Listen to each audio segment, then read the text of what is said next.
Good morning. I'm Mohsen Ahmed, CEO of Dubai South Logistic District. It is my great pleasure to be here today with sort of our episodes of the podcast that we've been doing related to enabling e-commerce by EZDubai. Today we will have a very exciting topic that many of us use on a sort of on every time we click online with the e-commerce. Today's guest is Remo Giovanni, who's the SVP MENA at Checkout.com. Checkout is one of the leading digital payments in the region, and we're very happy to have Remo with us today to discuss sort of the digital payment. Remo, I'm gonna kickstart, with the sort of the podcast today. I mean, you guys were launched in 2012, a very success story that has happened out of the sort of the fintech digital payment. It would be great to just basically to give us some sort of how the digital payment is, and in particularly in the MENA region, and how it has progressed over the time, and perhaps also to give the introduction to our audience whose Checkout is and what you guys really do. Perfect. And first of all, thank you, Mohsen, for having us today. This is a very good initiative and the podcast that you're launching. And good morning to all our audience who is listening us today. Checkout.com is a global online payment service provider. We process payments via one single API in more than 150 currencies, pretty much everywhere in the world. We've been operating in the Middle East region since nearly 10 years. We set up shop in the UAE. We also have a presence in Saudi Arabia and Pakistan right now, and we are able to process transactions domestically in all the GCC countries, including Egypt and Jordan. We see a massive uptake of e-commerce in Middle East. Specifically, if we look about some numbers, we recently published a report which really shows an immense opportunity when it comes to digital payments. First of all, we see that the adoption of e-commerce is continuing to increase in this part of the world. Our research shows that there are over 200 million people in MENA. They actually continue to shop online in 2021, and they continue to expect to spend more money in 2022 when it comes to online payments. The second thing, obviously, we see is also the increased adoption of online payments, because they continue to shop online and paying with a digital form of payments, which can be credit cards as well as digital wallets such as Apple Pay or local payment solutions such as Mada in Saudi. And also what we see is that increase growth of cross-border opportunities, which means a lot of consumers in Middle East, they continue to shop online, not only in domestic e-commerce websites, but also overseas. Okay, no, thanks. I think yeah, e-commerce definitely had a sort of a big boost in our region in sort of the recent time, and definitely the sort of the digital payment has seen a good progress, especially I think during the pandemic. I'm looking at a report that was issued by Jupiter Research. It shows that it's a UK based that the sort of the digital wallet, it looks like it's going to almost double in the next 5 years. And I mean, how does the e-commerce business tap into this trend? I mean, what do they need to do, especially if e-commerce players who want to start the business? That's very interesting, because actually we see the same trend in our research that we recently published in Middle East, which was the second one. And hence we managed to benchmark the data against the previous research that we have done in 2020. And obviously, back on your point, COVID definitely played a key role and accelerate the growth, which was already there. So the adoption has already been there. It just has been fast track. In regards to your question, I think it's very important that the local players, and specifically the e-commerce businesses, they understand that having multiple payment methods, specifically digital wallets, is really the key to succeed in this part of the world. Some digital wallets, such as Apple Pay, when they launched in Saudi and in the UAE, they got a super quick and mass adoption, which obviously give the opportunity to consumers to pay online using the preferred payment method, which obviously it's a benefit for the consumers as well as for the merchant. They have the ability to accept more payments to a wider audience. Okay. I mean, I think, yeah, that's because, yeah, like you rightly mentioned, the digital payment became a sort of a lot of different companies, and certainly we're seeing a lot more unicorns coming out of this area who are trying to get into sort of the e-commerce aspect of it. I'm going to take you more again. Maybe we're going to deep dive more into sort of the digital world, and in particularly, I think you guys also urged this is stable coin settlements, and of course with the stuff that's going around with metaverse. My question to you is there another options for enabling digital payments in the metaverse? Because that seems to be sort of the new buzzword in the digital economy. Indeed, that's actually very interesting. We've been working with many players in using blockchain technology since many years. Specifically, some of the largest crypto exchange platforms in the world. They're setting up shops in Dubai. Specifically, was managing to attract more and more of these companies, as well as like regional players. Companies such as B2B, they've been expanding in the region, as well as global players such as Binance and Crypto.com, that obviously they continue to see a huge uptake also in this part of the world. Specifically in the stablecoin settlement, indeed, you're right. We recently actually announced this very innovative feature, which essentially allows players to be settled in stable coins using the blockchain technology, which obviously give us an immense opportunity for a lot of players that have been always looking at new innovation and avoiding to go to the traditional rails when it comes to payout, because a lot of innovation happen in the pay-in, but not too much on the payout.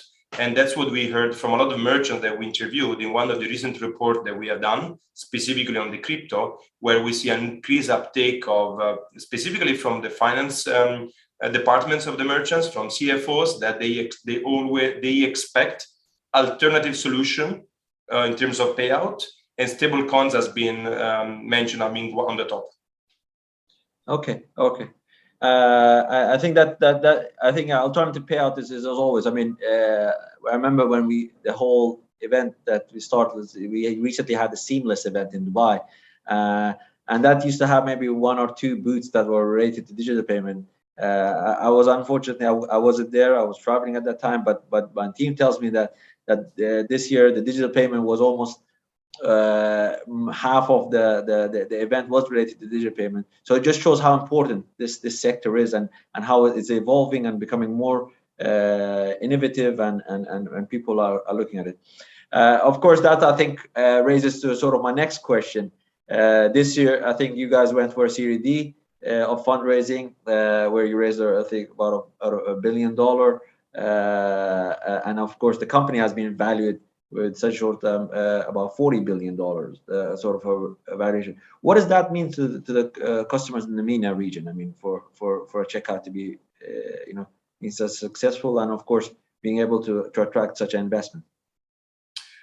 Indeed, that's been, in our opinion, first of all, a big validation of the good things that we're doing everywhere in the world, and specifically in this context in MENA.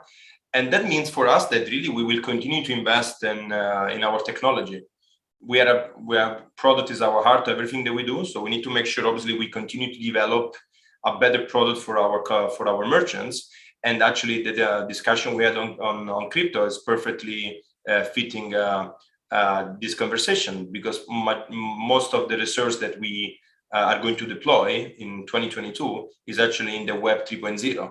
I've already saw with the stablecoin settlement, there's a couple of other initiatives that we are going to launch in this space, where obviously we'll continue to show that Checkout.com is a pioneer when it comes to innovation of digital payments, because we need to make sure that the merchants, when they use a payment solution, they work with a technology such as .com, they also know that they work with a provider which is very agile, very dynamic, and can actually always be ready to accommodate new innovation and new technologies. Okay. That's good. I think, yeah. I mean, with the growth in the region, and of course the sector, it's always the question comes in: what is the challenge? I mean, you as sort of a payment in the region, what are the challenges you guys are facing? Maybe this could be a voice that we can pass on to some of the government sectors if there's a challenge, or perhaps the regulatory bodies that are there. If you can elaborate on that. Yes, specifically Middle East is a very fragmented region. So for a player who want to accept online payments, it's very important to understand that every single country has its own peculiarity, different regulations even within the GCC, different payment methods adopted, local currencies. So having a strategy just for Middle East is not going to work for e-commerce players. It's very important they understand that UAE has different setup than Saudi, Kuwait has different payment methods in Oman, which also means that local players, they need to be able to accept all the local digital payment methods, from Omanet in Oman to Mada in Saudi to Kanet in Kuwait to Benefit in Bahrain. And that's one of the challenges that we hear a lot from merchants, and that's why we developed a single API which allows e-commerce companies to integrate with one platform, giving them access to all the local currency, local payment solution. The likes of Al Shaya, Karim, Talabat, Al Funtaim, Shaloub, that they're using our payment solution, they actually see an immense value in us trying to fix one of the biggest problems, which is, again, the fragmentation. The other thing I think we should speak a bit about is also the overall challenges when it comes, obviously, to set up business in different places from a regulatory perspective, as you mentioned. I mean, I believe that the leadership of this country, specifically in the UAE, they made like a massive positive change, which allows international players to set up shops here very easily. Hence why the cross-border opportunity I was referring before still remains very valid. And that at the same time, helping up local companies to expand easily in multiple countries. Because obviously for an e-commerce company, payment is a very important, extreme topic. It's the backbone of everything we do. But they have logistics issue. They need to work on the warehouse, last mile delivery, content, when it comes to the products that they're selling, which means obviously, at least, having a payment provider which has a peace of mind for them will help them to scale and expand very quickly. It's actually one of the most important things that needs to be done. And again, this is something that, we hear a lot from our merchants. We've been here for many, many years. We've been helping global players such as Shein and Farfetch to enter in. So we know the local needs, but as well as, what the global players are looking for when they're looking to expand in this region. Yeah, I think that's important. I think one factor that you mentioned that e-commerce player, they have great ideas, they know what their product is, but I think on the background, you look at it. So payment is quite a challenge. I'm a logistics and supply chain background, and I see sometimes the logistics challenge they face. So it's always good that they communicate or select the right partner to go into the business, being it sort of the payment or the logistics, and let them focus. And I've seen this many startups. That's sort of the challenge that they regularly face when they start in the business. Let me go to the sort of another sort of hot topic in the region, which is the BNPL, which is the buy now, pay later. What I believe this was launched recently in the region that was pre-COVID, was very much cash on delivery. There, in a very short period, that mentality changed to more of doing digital payments. Now we're going to this sort of the next phase of buy now, pay later. And it has to be, I think today we're seeing almost 50% is going for this band.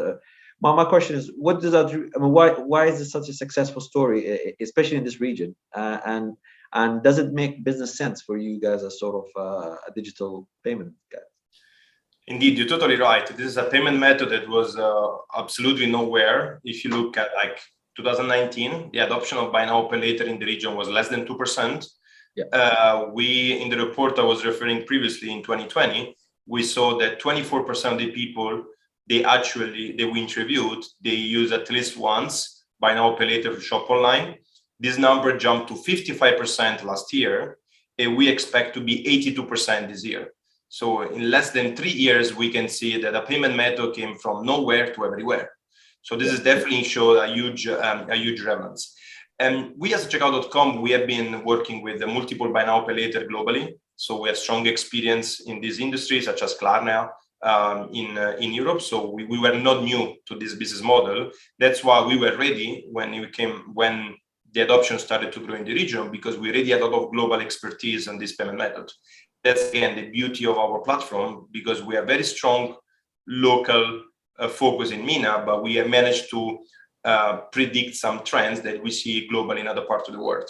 And indeed, we see that the adoption in Middle East, we have not seen like anywhere else, has been growing much, much quicker than in our mature countries where we've been operating.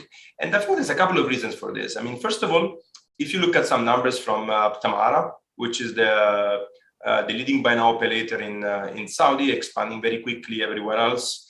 They work with some of the largest local players, from IKEA in Saudi to Namshi, which means they have tons of data in their portfolio. And we can see that the conversion rate on web e-commerce that they're accepting buy now pay later increased between 10 and 30%, which obviously means for e-commerce companies, there's a better opportunity to optimize the customer acquisition cost and obviously overall increasing their revenue. And the other trend that we see very interesting is that usually in certain categories, having buy now pay later increased average ticket size up to 30%, which also means that people actually are spending more money because they are able to use this payment method in some of the e-commerce companies that they are able to accept. Checkout.com has been believing in this payment method quite strongly. Going back to your point, we invested into Tamara more than 1 year ago, 110 million, which is one of the largest investment to date in the region. And obviously, this is obviously showing that we've been always ahead of the curve and always, to some extent, get ready to new payment trends, because we already know was something that we're going to stay in this region as well. Okay, that's good. I think you put me straight away to my next question, and I think we shared it also on the previous question that when you're selecting a partner in this domain, and just an advice to the e-commerce players who are coming into this business is what would you consider as somebody who wants to sell something online? What would you consider? How do you select the right partner? And what makes the difference between selecting the different digital payments that are available? That's indeed a very valid point, and of course it's extremely important, because obviously e-commerce companies, startups, existing players, they are working in this ecosystem. They have plenty of things to look after, and obviously logistics is one element which you guys know extremely well. But also, again, making sure that you listen to your customers. Are you accepting the local payment methods that your customer want?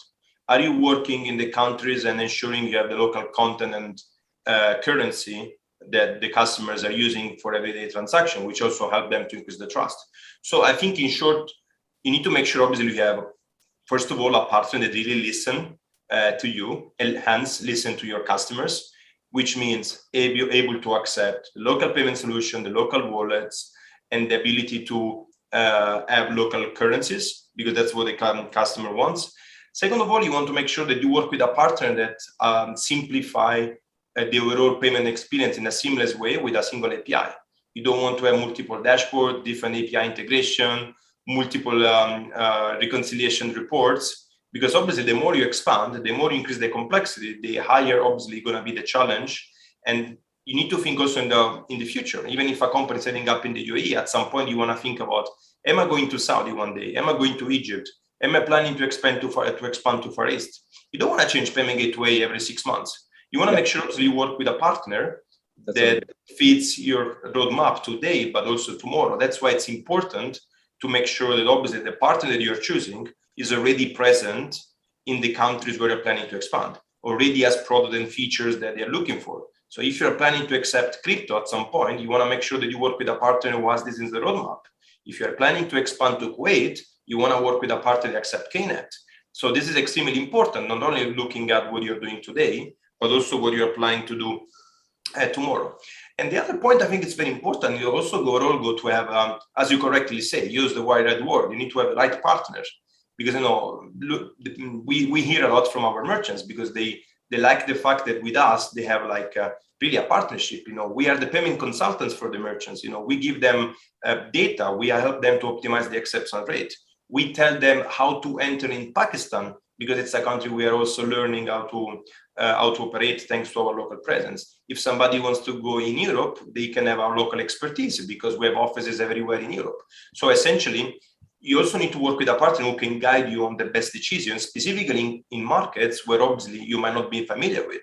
Because if a company is very successful in the UAE, it does not necessarily mean they will be successful in Bahrain or in Oman.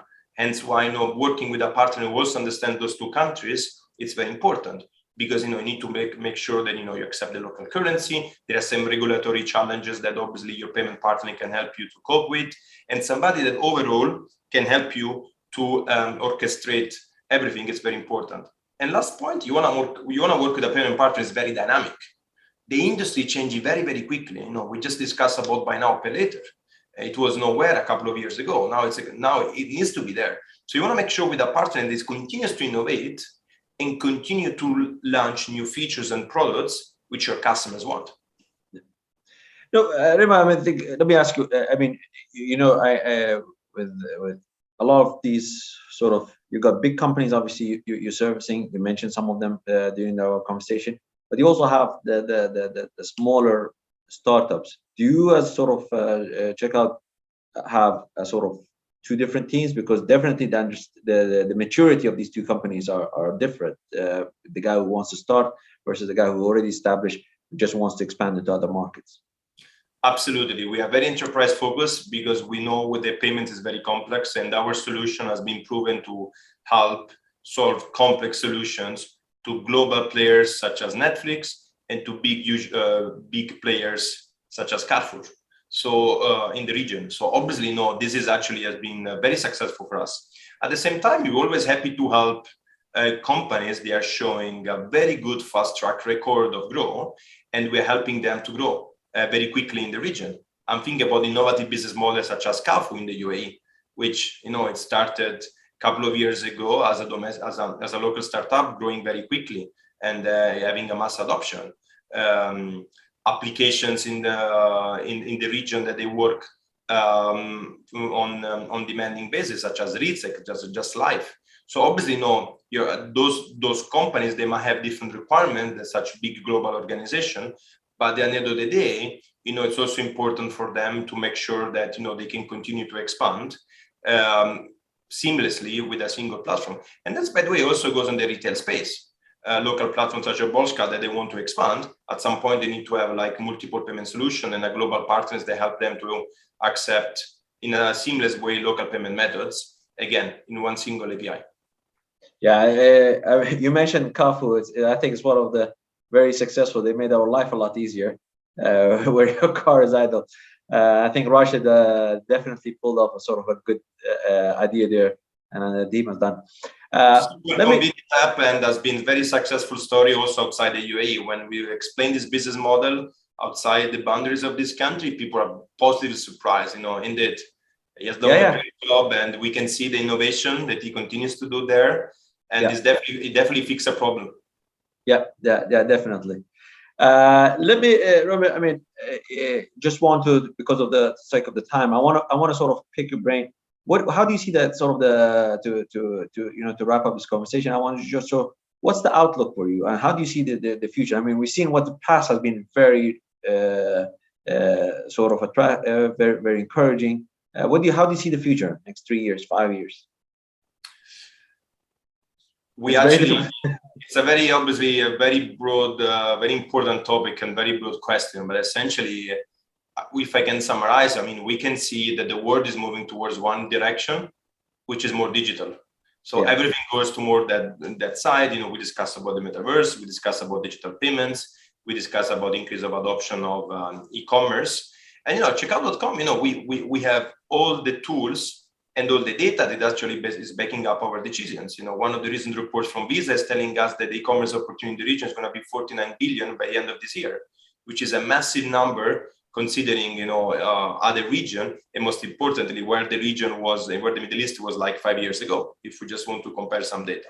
But overall, checkout.com is not really in the business of predicting the future. However, we want to make sure that we are dynamic and agile, that when that happens, we obviously are there to accommodate the new innovation, the new customers need, and helping the new half of the world to help them to solve local problems, as well as, working very closely with all the blockchain-based technologies that we know they're going to continue to grow. And this region already proved that is able to attract those innovation and new technologies much quicker than others.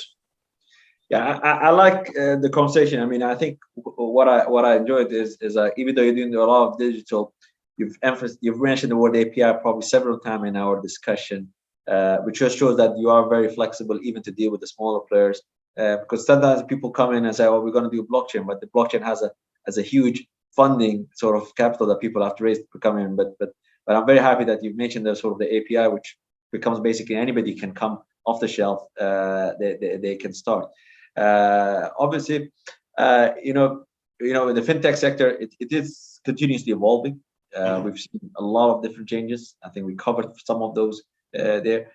What I wanted to, we have sort of the ecosystem around where obviously we got the regulators, we've got the operators, we've got the solution creators like yourself.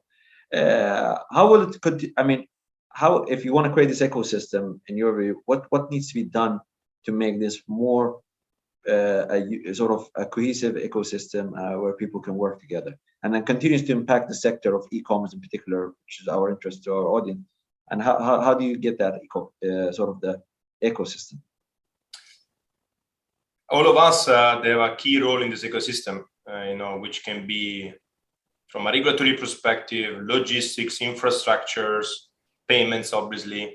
And I think all of us, we have to work better day by day by listening to our customers and removing the barriers to make a friction journey for them, which obviously, specifically in the world of payments, how we can make sure that, the business can accept new payment methods, new innovation. We talk about fintech.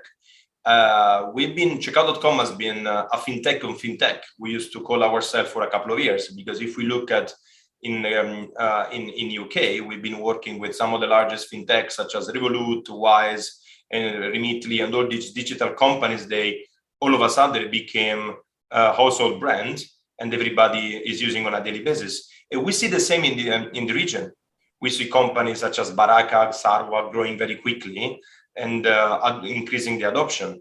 Companies such as GetStake, which allows you to buy as fraction of an apartment in Burj Khalifa or any other landmark location in the UAE, which obviously have different needs than an e-commerce company. So obviously, what we saw, to go back to your question, that, we managed to remove some of the barriers for them to accept online payments, simply because the region was new, and specifically in the UAE, the adoption was extremely fast, but perhaps the ecosystem was not ready. And I think that's why we've always been very supportive with the local regulators in the country and more broadly in the region. And also, we can see that, there is a lot of appreciation about what we do, because we are showing the commitment to this part of the world. We have more than 120 people working in the UAE office. We've been expanding dramatically year by year. We continue to invest in the country. We continue to bring more innovation from overseas to here, helping the fintech as well, not necessarily the e-commerce world, to continue to grow and expand, because we know that this continues to go only one direction. We will continue to see more and more these players coming in, and at some point we will actually stop talking about fintech, because it's going to be actually the normal world.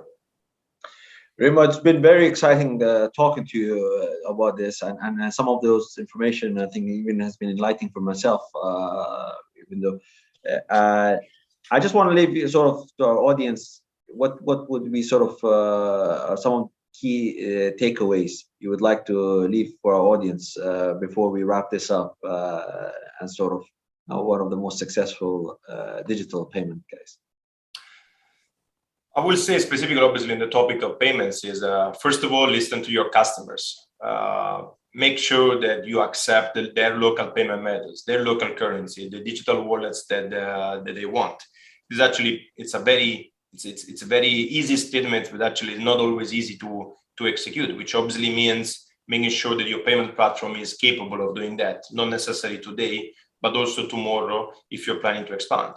And second of all, on this topic, think about cross-border. Make sure that you're very successful in your country. If you set up in the UAE, make sure obviously you work very well here. But think about behind the boundaries, because we know based on the research that we published that a lot of consumers in this country, they're actually shopping overseas because they cannot find the good and service domestically, which obviously create a massive opportunity for the local business to continue to grow. And the last thing I will say, we'll make sure that you work with the right payment platform, which actually can be your partner. They can guide you in what's the best risk management strategy. They can guide you how to optimize the acceptance rate. They have the ability to understand how to introduce new payment methods, such as blockchain-based technologies or buy now, pay later, which we talk about. So having really a payment partner who can really hold hands and give you a white glove services, in my opinion, has been one of the key success of some of the e-commerce companies that we've been working with. And they always give us this feedback very positively, which always help us to do better our job day by day. Yeah, certainly this, you've given us the white glove service of enlightening us about the digital payment, Remo. Remo is SVP MENA for Checkout.com. It was always a pleasure to have you here with us on this podcast, and we look forward to have further discussion in the future. Thank you very much for your patience and listening. I hope you guys enjoyed this sort of the show. We look forward to seeing you guys in the future podcast. Thank you very much and have a good day. Thank you so much, Mohsen, for having us. It was a pleasure for Checkout.com to be here today, and more than happy to have further conversation. It's a very exciting and complicated topic, which obviously we were happy to discuss more further in details anytime. All right. Thank you very much and have a good day, everybody. Thank you.